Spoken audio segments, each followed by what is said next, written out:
How's everyone doing tonight? First, I'd like to give a shout out to my Pennsylvania posse and all my friends from New York and New Jersey who came out to support me this evening. Woo! So anyway, I bet you're wondering about what this shirt means, huh?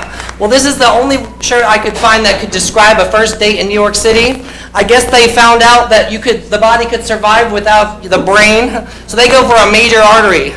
These blood-sucking freaks don't get around. I don't know if you've all had that experience yet, but they don't suck you, they blood-suck you.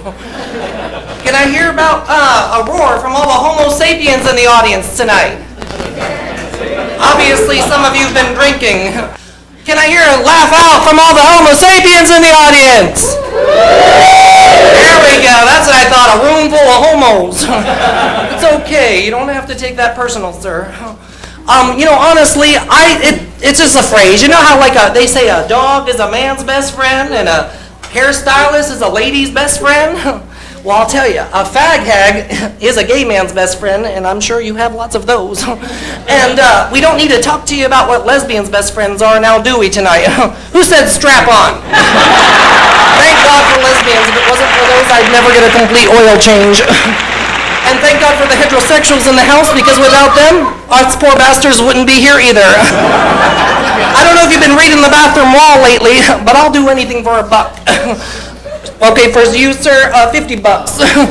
I'll lump your leg. Full release, happy ending. This lady looks like she hasn't had a dick in her mouth in days. It's okay, honey, I haven't had my dick in her mouth in a couple weeks. I've done everything, and I've been a stripper. Now, if you can picture Jack Tripper in a gold lame G-string with Chrissy's laugh, of course, there you have me. I was giving lap dances to ladies, and they loved it, until it got ugly. Towards the end of the night, the old ladies would get drunk, and they'd drag me into a dark corner, pointing at my genitalia, and they would say in their slurred voice, "How much would it cost to take it all off? My precious." And I'd be like, "Lady, I'm already 10 inches and a piece of material away from having these ladies have a paternity test." Okay, 7 inches. You're a hard crowd tonight. Gee whiz. So basically, I'm 30-something now. I can't be doing the stripping shit, so I get her done. I do home improvements. Hell, last week I just ripped out my bathroom with my bare hands. With my bare hands. I ripped out my bathroom, and I didn't know how to put that fucking shit back together, so I did what any well-respected straight man would do. I put an out-of-order sign on the door and called my housekeeper to clean up that shit. Of course, the next day when the housekeeper came, she had a bad case of diarrhea.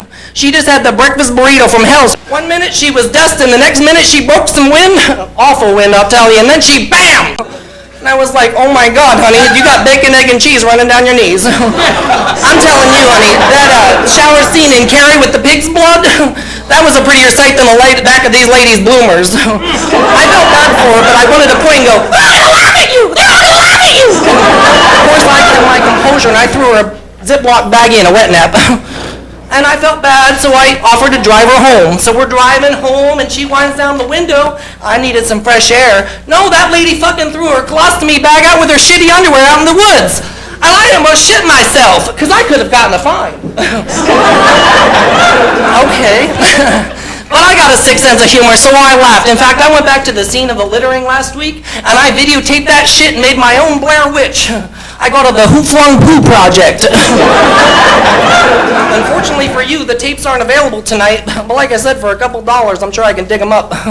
Hello, Warner Brothers, I got a really shitty idea that's going to make you a ton of money. And, because reality TV is really big right now in the boob tube, and talking about big boobs and reality, I came up with my own idea. Take Elvira, Mistress of the Dark, and Dolly Parton, pair them up, have them do the 100-yard dash through the desert. Call it Soreback Mountains. I thought of that shit on my way over here on the subway. Woo! Well, if you like me, my name's Glenn with 2 M's, doubling your pleasure tonight. I ask that you people only remember me tonight by 2 simple words.